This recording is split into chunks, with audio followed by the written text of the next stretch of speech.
محمدلا بحمد الله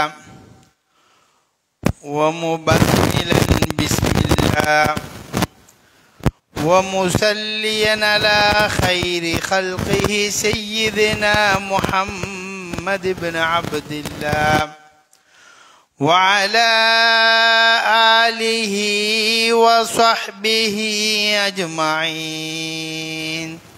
أما بعد، فقد قال الله سبحانه وتعالى في قرآنه الكريم بعد أعوذ بالله من الشيطان الرجيم بسم الله الرحمن الرحيم اهدنا الصراط المستقيم صراط الذين أنعمت عليهم غير المغضوب عليهم ولا الضالين. وقال نبينا صلى الله عليه وسلم اتق الله حيثما كنت. அகிலத்தை படைத்து பரிபாலிக்கின்ற வல்ல நாயன் அல்லாஹு தாலாவுக்கே எல்லா புகழும் உரித்தாகட்டும். அல்ஹம்துலில்லாஹ். நரகத்தின் விளிம்பிலே வாழ்ந்து கொண்டிருந்த மக்களை நேர்வழிப்படுத்துவதற்காக அல்லும் பகலும் தன்னை அர்ப்பணித்த என் உயிரை விட நான் நேசிக்குகின்ற விரும்புகின்ற எங்கள் முஹம்மத் முஸ்தபா ஸல்லல்லாஹு அலைஹி வஸல்லம் அன்னவர்கள் மீதும் அன்னாரின் அடிச்சுவடுகளை பின்பற்றி வாழ்ந்த உத்தம சஹாபாக்கள், தாபிஈங்கள், முஸ்லிமான ஆண்கள் பெண்கள் அனைவர்கள் மீதும் அல்லாஹுடைய சாந்தியும் சமாதானமும் உண்டாவதாக. இறை இல்லத்தில் ஒன்று கூடியிருக்கும் இறை நல்லடியார்களே, கனவான்களே, இந்த உலகத்துடைய வாழ்க்கை அற்பமானது, சொற்பமானது.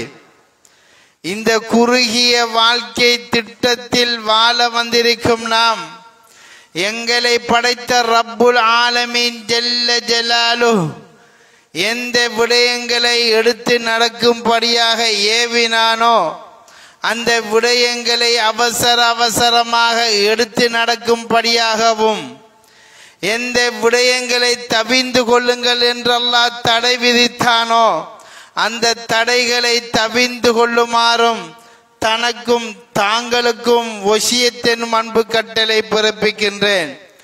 அல்லாஹ்வின் நல்லடியார்களே, அன்பு சகோதரர்களே, ஜும்மாவுடைய தினங்களிலே ஹுதுபாவை கேட்பதற்கு அமர்ந்திருக்கின்றோம்.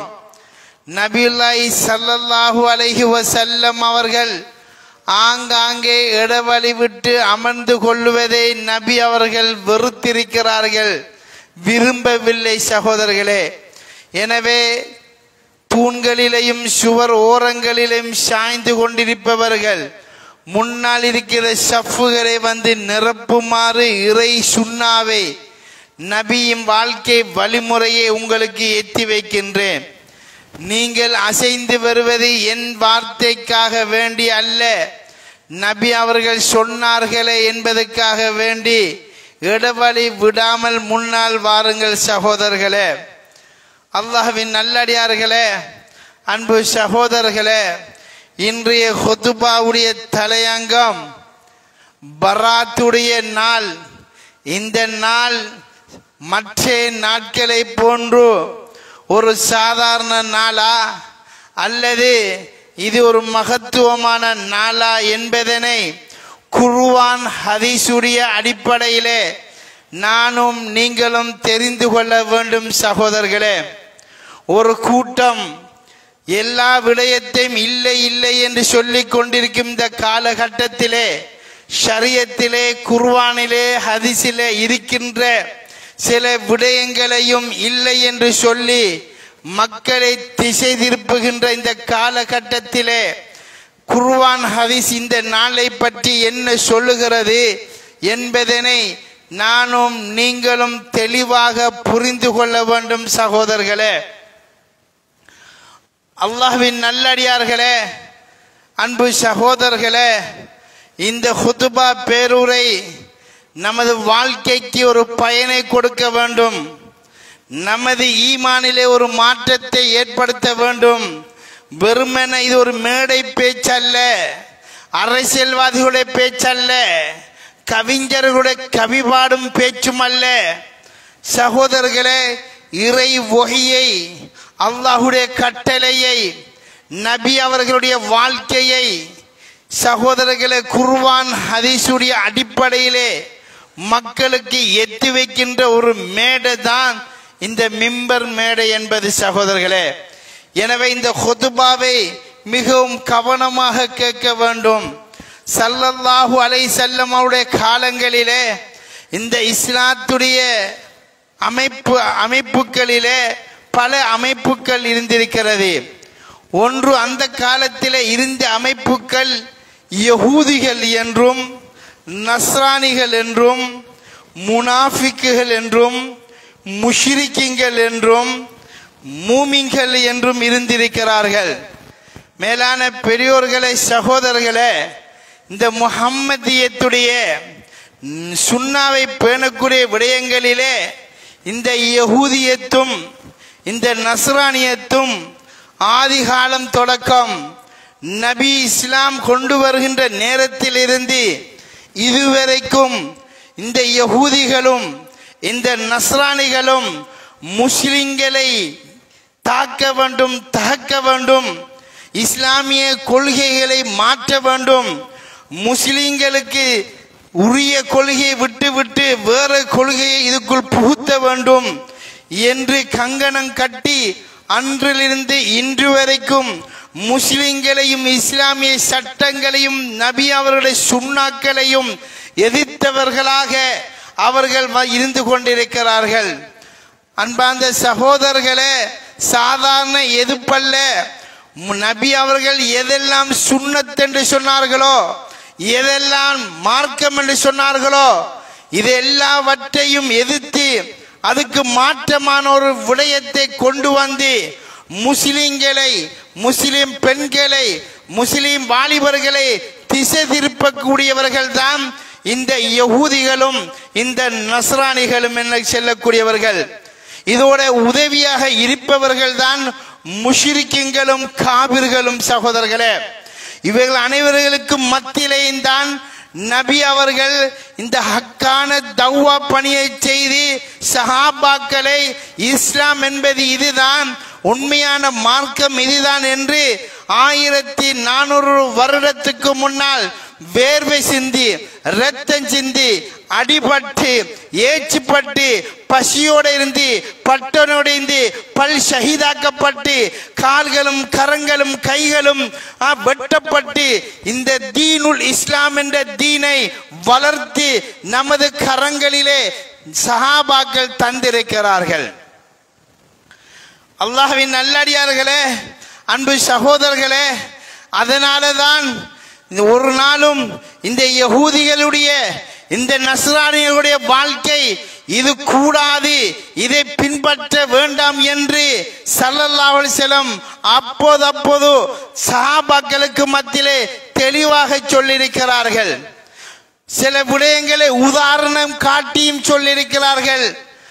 யஹூதிகளுடைய பண்புகள், நஸ்ரானிகளுடைய பண்புகள், அவர்கள் கரண்டிக்கு கீழால் ரவுசரை பணிப்பார்கள், தாடியை சிரைப்பார்கள், மீசையை வளர்ப்பார்கள், இசையை விரும்புவார்கள், மதுவையும் மங்கையையும் அவர்கள் ஒரு சந்தோஷமான நிகழ்வாக எடுப்பார்கள்.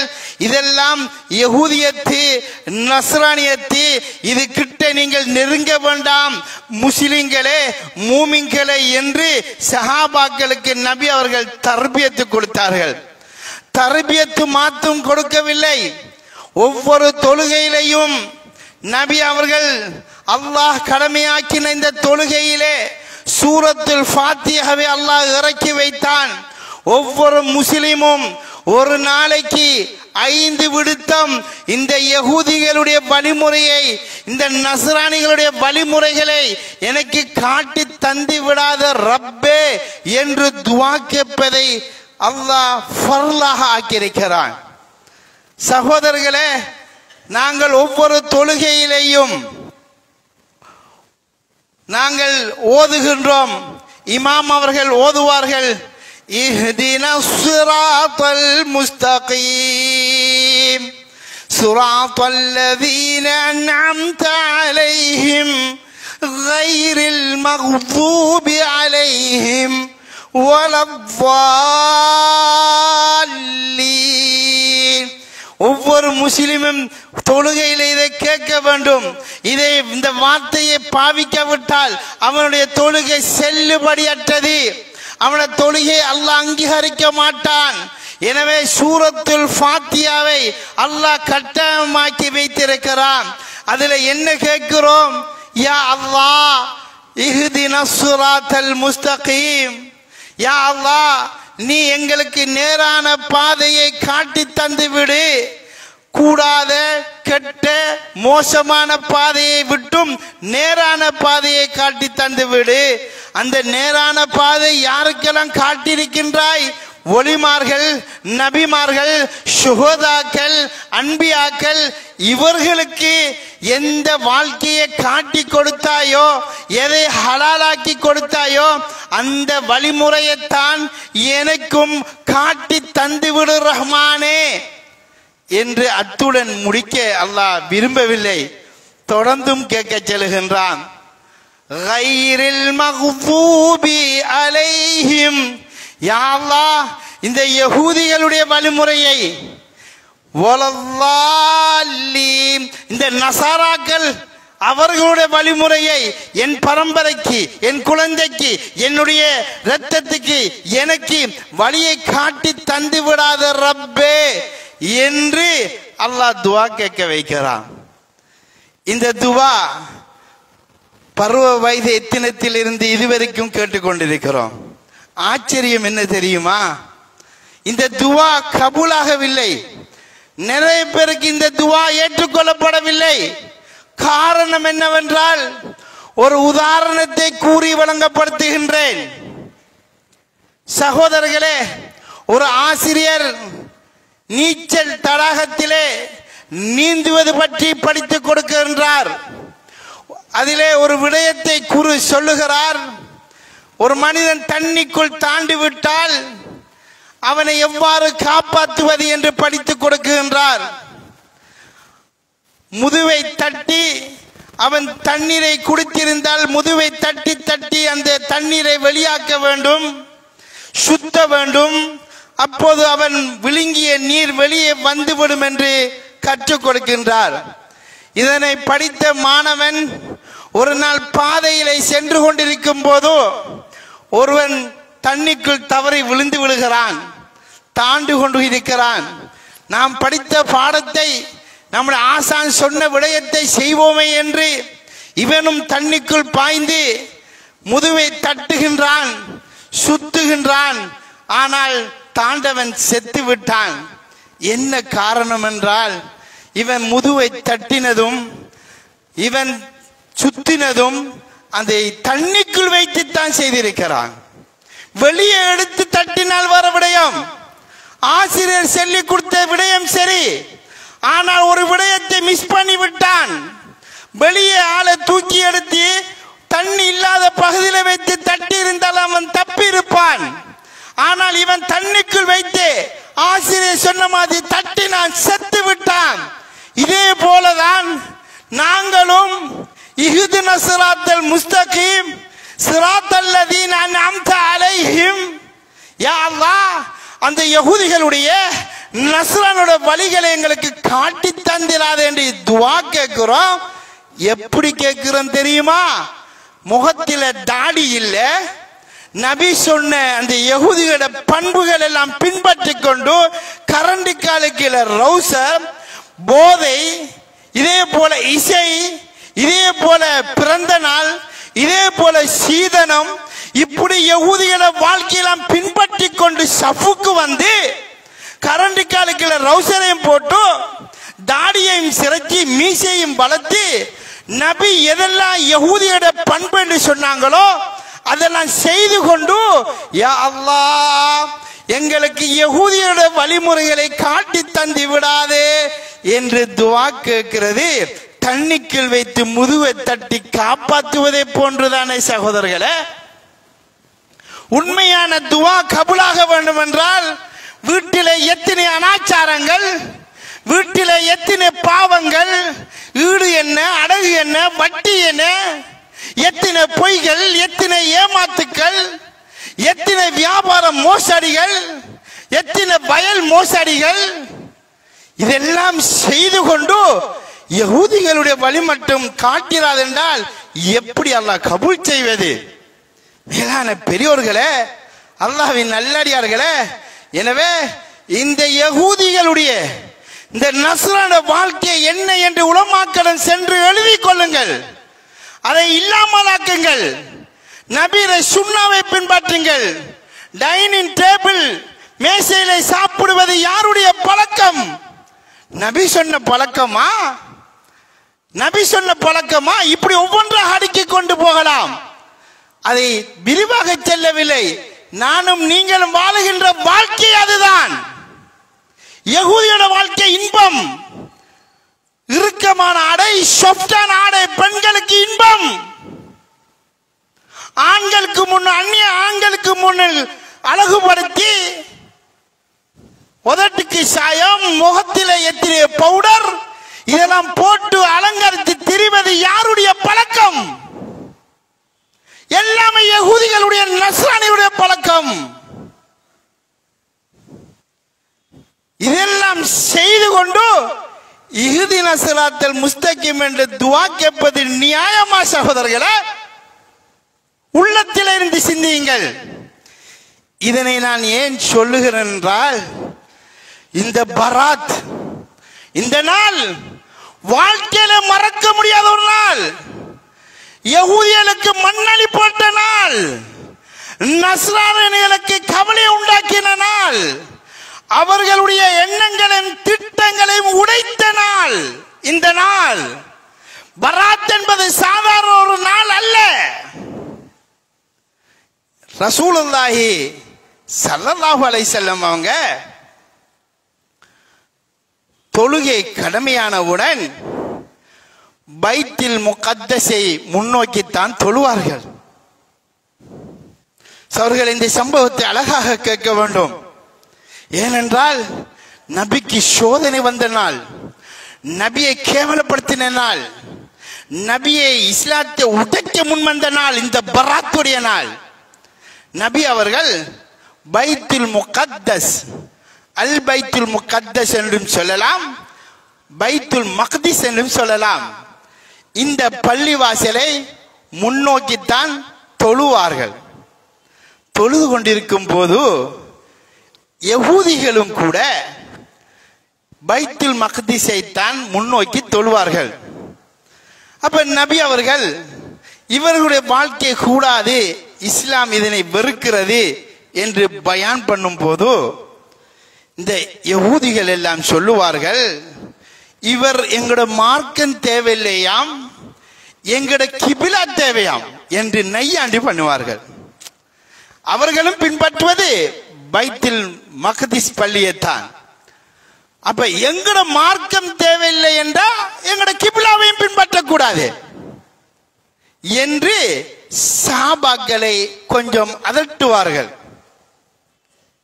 இப்ப நபி அவர்கள் தனித்துவமான ஒரு மார்க்கம், இது இறைவனுடைய புறத்திலிருந்து வந்த மார்க்கம் அல்லவா?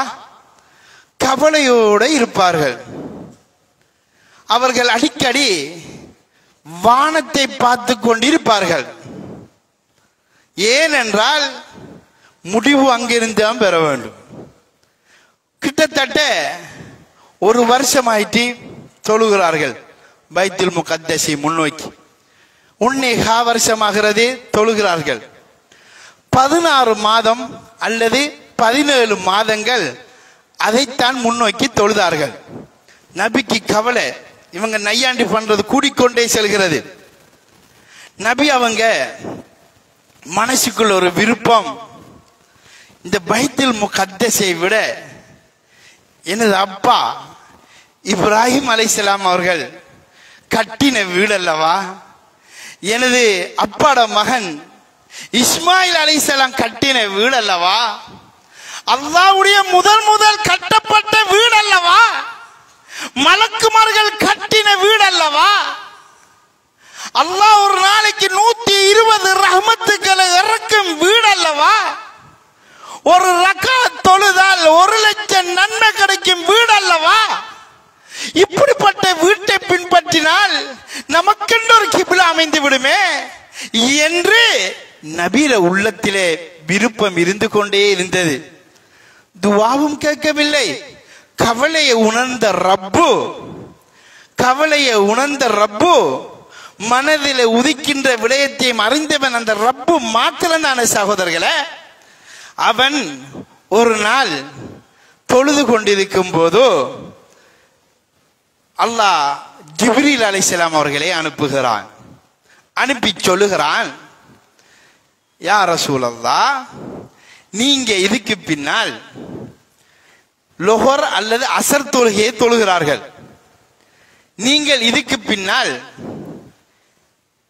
பைத்துல் மக்திஸை பின்பற்றி தொழ வேண்டாம், கிப்லாவாக ஆக்க வேண்டாம்.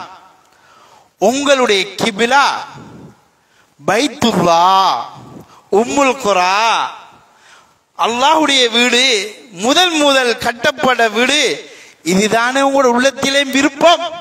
அந்த வீட்டை தான் நீங்கள் பின்பற்றி தொழுங்கள் என்று அல்லாஹ் கட்டளையிடுகிறான். நபிக்கு சந்தோஷம். ஒரு சஹாபி தோழர் நபிக்கு பின்னால அசர் தொழுகின்றார். தொழுதும் போது கிப்லா திரும்பப்படுகிறது. இவர் ஓடோடி செல்கிறார். பனி ஹாரிசா என்ற கோத்திரத்துடைய பள்ளிவாசல் மதீனாவிலே இருக்கிறது. ஒரு ரிவாயத்தில் அவர்கள் சுபஹ் தொழுகிறார்கள், இன்னொரு ரிவாயத்தில் அசர் தொழுகிறார்கள் என்று 2-3 ரிவாயத்து வருகிறது. சுபஹு ருக்குவிலே இருக்கிறார்கள், ருக்கு தொழுதவர்களாக இருக்கிறார்கள். இந்த சஹாபி வாசல் படிக்கு போகிறார். வந்து பார்த்தா பைத்துல் மக்திஸை தான் பின்பற்றி தொழுகிறார்கள், ருக்குவில இருக்கிறார்கள். அல்லாஹ் மீது சாட்சியாக நான் சொல்லுகிறேன், அந்த சஹாபி சத்தமிடுகிறார், அல்லாஹ் மீது சாட்சியாக நான் சொல்லுகிறேன், நான் அசர் தொழுகையை நபி அவர்களுக்கு பின்னால் பைத்துல் முகத்தஸ் அல் பைத்துல் முகத்தஸை முன்னோக்கி தொழுவதை விட்டு பைத்துல்லாவை முன்னோக்கி தொழுதேன் என்று கட்டளையிடுகிறார். சுப்ஹானல்லாஹ். சஹாபாக்களுக்கு அல்லாஹ்வை சத்தியம் பண்ண ஒரு விடயத்தை ஒருவர் சொன்னார், உடனே நம்பி விடுவார்கள். அல்லாஹ்வுடைய விஷயத்தை சொல்லும்போது மாத்து கருத்து யோசிக்க மாட்டார்கள். ருக்குல இருந்தவர்கள் இந்த சவுண்டை கேட்டவுடன் ஈமானை பாருங்கள் சகோதரர்களே. உடனே பெண்கள் ஆண்களுடைய திசையிலையும் ஆண்கள் பெண்களுடைய திசையிலையும் தேன் திரும்புகின்றார்கள். உடனே அப்ப ஒரு ரக்காத்து தொழுது விட்டார்கள் பைத்துல் மக்திஸை பின்பற்றி. மற்ற ரக்காத்து ருக்குல இருக்கும் போது இந்த பிரச்சனை நடக்கிறது. சகோதரர்களே, இப்போது அது அசர் தொழுகை என்றும் ஒரு ரிவாயத்து வருகிறது. இப்போது ஒரு தொழுகையை 2 கிப்லா முன்னோக்கி அவர்கள் தொழுகிறார்கள். மக்காவுக்கு போனவர்கள் எல்லோருக்கும் தெரியும், மதீனாவிலே கிபிலத்தைன் என்ற பள்ளிவாசல் இருக்கிறது. அந்த கிபிலத்தை 2 திசைகளை முன்னோக்கின பள்ளிவாசல் என்று நீங்கள் எல்லோரும் போய் தொழுதிருப்பீர்கள். சகோதரர்களே, அங்கேதான் இந்த 2 கிப்லாட விஷயம் நடந்ததாக வரலாற்று ஆசிரியர்கள் கூறுகிறார்கள். அல்லாஹ்வின் நல்லடியார்களே, அன்பு சகோதரர்களே, இப்ப யகூதிகள் விடுவார்களா?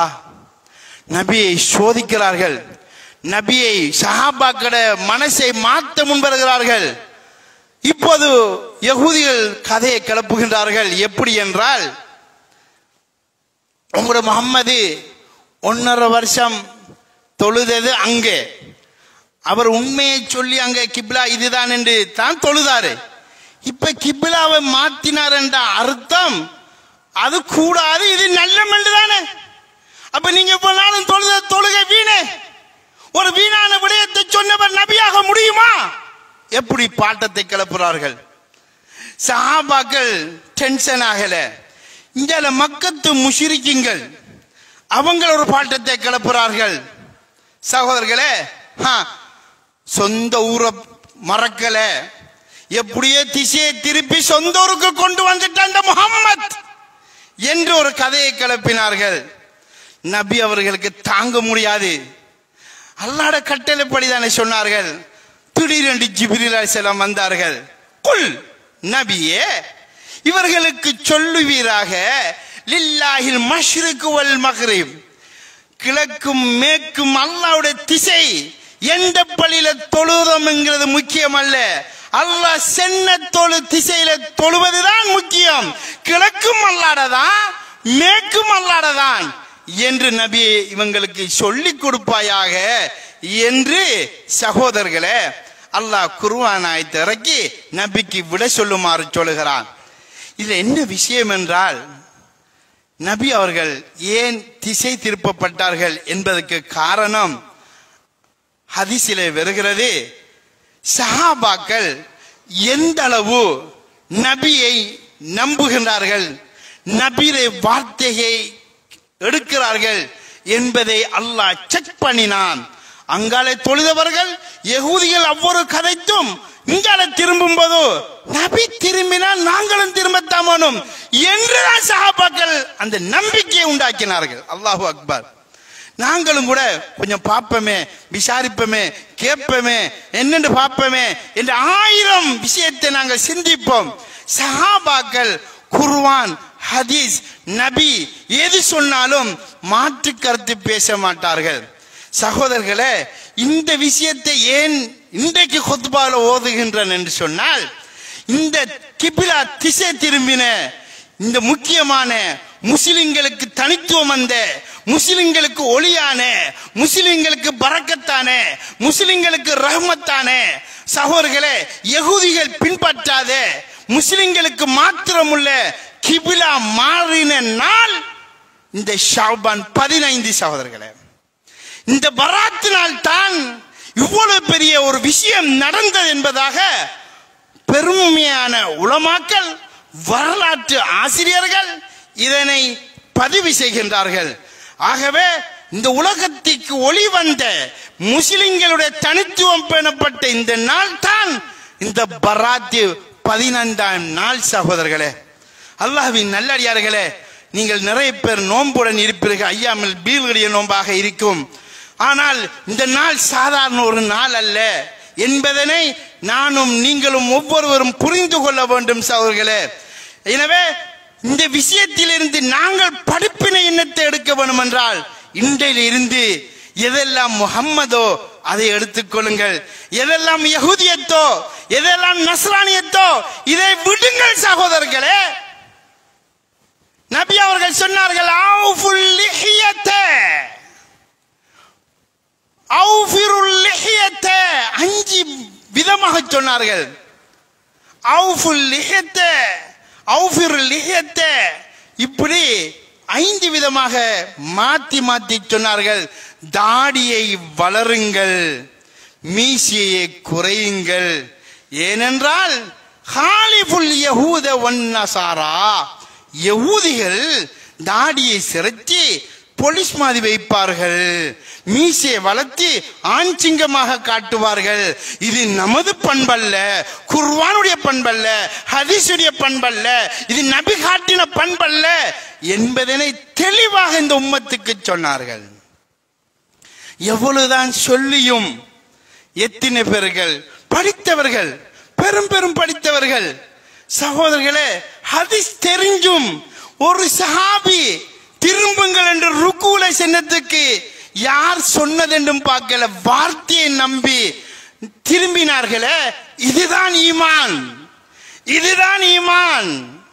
சகோதரர்களே, இன்றிலிருந்து வட்டியை ஓடியை, ஈடை, அடகை, பினாஞ்சை விடுங்கள் சகோதரர்களே.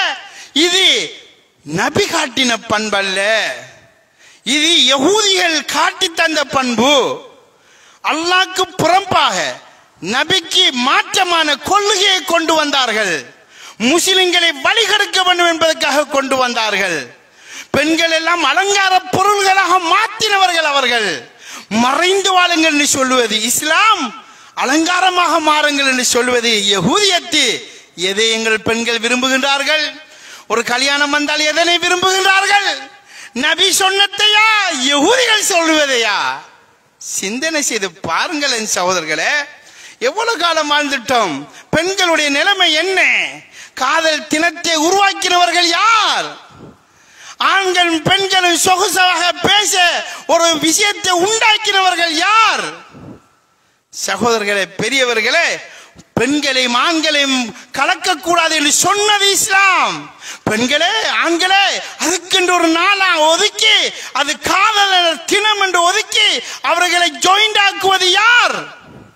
இஸ்லாம் காட்டி தந்த வழிமுறையா சகோதரர்களே?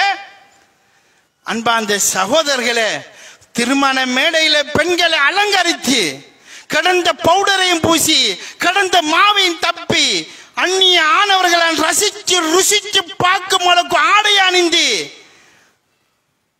மேடையில கொண்டு வைத்து ஒரு அலங்கார பொருளாக எல்லாரும் ரசிங்கள் என்று வைத்தது இஸ்லாமா சகோதரர்களே? முஸ்லிம் என்று சொல்லுகிறோம், 5 வக்து தொழுகிறோம், தக்பீர் கட்டினா ஸிராத்தல்லதீன அன்அம்த அலைஹிம். யஹூதிகளுடைய வாழ்க்கை பிடிக்காது ரஹ்மானே, நஸ்ரானியோட வாழ்க்கையும் பிடிக்காது என்று சொல்லி கரண்டிக்காலுக்கு ரவுசர போறீங்களே, இது யார் காட்டி தந்த இஸ்லாம்? வியாக்கியானம் செய்கின்றீர்களே, அதுக்கு மாத்தமாக. ஆக அன்புக்குரிய சகோதரர்களே, எனவே முதல் இஸ்லாம் என்பதை என்னென்று விளங்கிக் கொள்ளுங்கள். யாருடைய மதத்தை பின்பற்றிக் கொண்டிருக்கிறோம்? முஸ்லிம் என்ற பெயர் மாத்திரம் வைத்தால் இஸ்லாமாகி விடுமா? அபூபக்கரும் ஹுசைனை என்று பெயர் வைத்தா அல்லாஹ் சந்தோஷப்படுவானா சகோதரர்களே? ஒரு முஸ்லிமாக வாழ்ந்து காட்டினார்கள் சஹாபாக்கள். ஒரு அரசன் சொன்னான், நீங்கள் எங்கள் சபைக்கு வந்துள்ளீர்கள், தலை சாய்க்க வேண்டும் என்கிற ராஜாக்கு. அல்லாஹ்க்கு மாத்திரம்தான் தலை சாய்ப்போம், வேற எவருக்கும் தலை சாய்க்க மாட்டேன் என்று உரத்தி சொன்னார்களே. இதுதான் முஸ்லிம், இதுதான் முஹம்மத். இன்று நமது எத்தனை படித்தவர்கள் அரசியல்வாதிகளும் கூட சில பெரிய மேதைகளுக்கு முன்னால் ருக்கு வரைக்கும் போய்விட்டார்களே சகோதரர்களே. அங்கே சுஜூது மாத்திரம் தான் பாக்கி. எங்கே இஸ்லாம்? படித்தவர்களிடம் இல்லை, அரசியல்வாட்டம் இல்லை, உலமாக்களிடம் குறைவாக இருந்தால் இந்த இஸ்லாத்தை நிரூபிப்பது யார்? இஸ்லாத்தை ஹயாத்தாக்குவது யார்? விளங்க வேண்டும் சகோதரர்களே. எல்லா வாலிபர்களும் வீட்டிலே தீனை கொண்டு வர வேண்டும். பெண்களுக்கு மார்க்கம் எது என்பதை காட்டிக் கொடுக்க வேண்டும். பிள்ளைகளுக்கு காட்டிக் கொடுங்கள். எது முஹம்மதியத்து, எது யஹூதியத்து, எது நஸ்ரானியத்து, எது ஷிர்கியத்து, எது குஃப்ரியத்து என்று சொல்லிக் கொடுப்பது யார் சகோதரர்களே? எனவே இந்த பராத் 15 இவ்வளவு பெரிய தனித்துவம் அடைந்த நாள், இந்த நாளை போன்று எங்கள் அத்தனை விட வாழ்க்கை மாற வேண்டும்.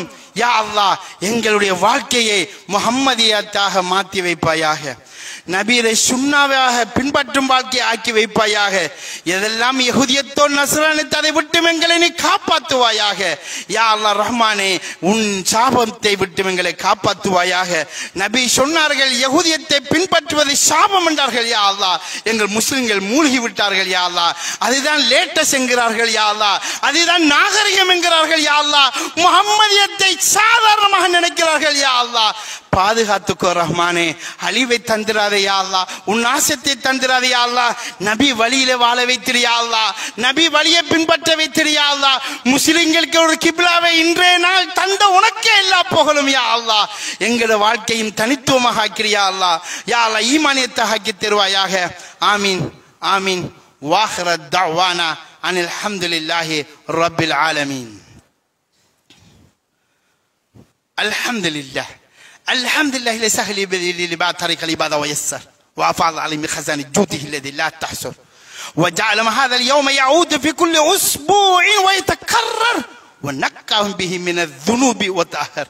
أحمد سبحانه وتعالى نعم الذي لا تحصر وهو المستحق ليحمد ويشكر وأشهد أن لا إله إلا الله وحده لا شريك له خلق وقدر ودبر ويسر وأشهد أن محمد عبده ورسوله صاحب اللواء والكوثر اللهم صل على محمد وعلى آل محمد ما لاح الهلال وسلم تسليما كثيرا أما بعد فيا عباد الله اتقوا الله فإن ليس سعيد من أدرك المال والجاه والعزة فإنما سعيد من اتقى الله فيما يبدي ويبيد ونجا من نار هرها الشديد وتام أهل الزكم ولباس من القطران والحديد فقد قال جل وعلا في القرآن الكريم بعد أعوذ بالله من الشيطان الرجيم بسم الله الرحمن الرحيم وأما من خاف مقام ربه ونهى النفس عن الهوى فإن الجنة هي المأوى بارك الله لنا ولكم بالقرآن العظيم ونفعنا منه بالآيات وذكر الحكيم أقول قولي هذا أستغفر لي ولكم من كل ذنب فاستغفروا إنه الغفور الرحيم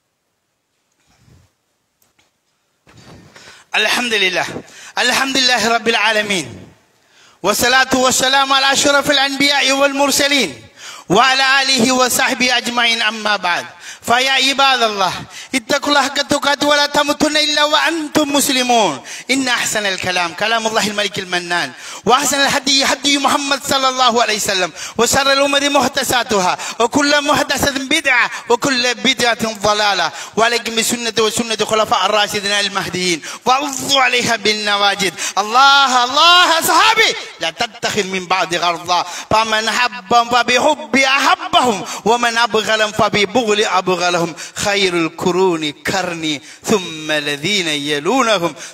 الذين يلونهم فيا عباد الله إن الله وملائكته يصلون على النبي يا أيها الذين آمنوا صلوا عليه وسلموا تسليما اللهم صل على محمد وعلى آل محمد اللهم اغفر للخلفاء الأربعة أبو بكر وعمر وعثمان وعلي رضي الله عنهم وعن بنت رسول فاطمة الزهراء رضي الله عنها عن السبتين الكريمين حسن والحسين وأما النبي سيدنا الحمزة والعباس وعن بقية آل رسول الله صلى الله عليه وسلم أجمعين اللهم اغفر للمؤمنين والمؤمنات والمسلمين والمسلمات الأحياء منهم والأموات إنك سميع مجيب الدعوات مولانا يا رب العالمين اللهم